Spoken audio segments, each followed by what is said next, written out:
हज़रात गिरामी, असातिज़ा करम और साथियों, आज 26 जाजी के दिन को यौम जमहूरिया भी कहते हैं।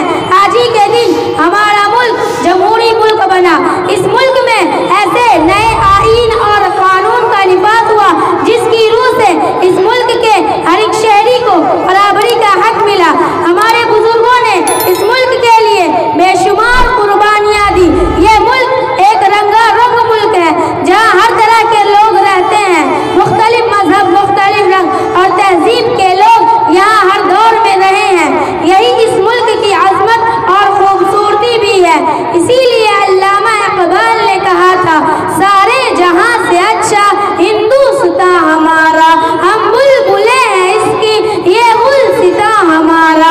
यूनान, मिस्र, रोमा सब मिट गए जहां से, बाकी फकत है अब तक नामो निशा हमारा। हमारा तौफीक इल्ला बिल्लाह।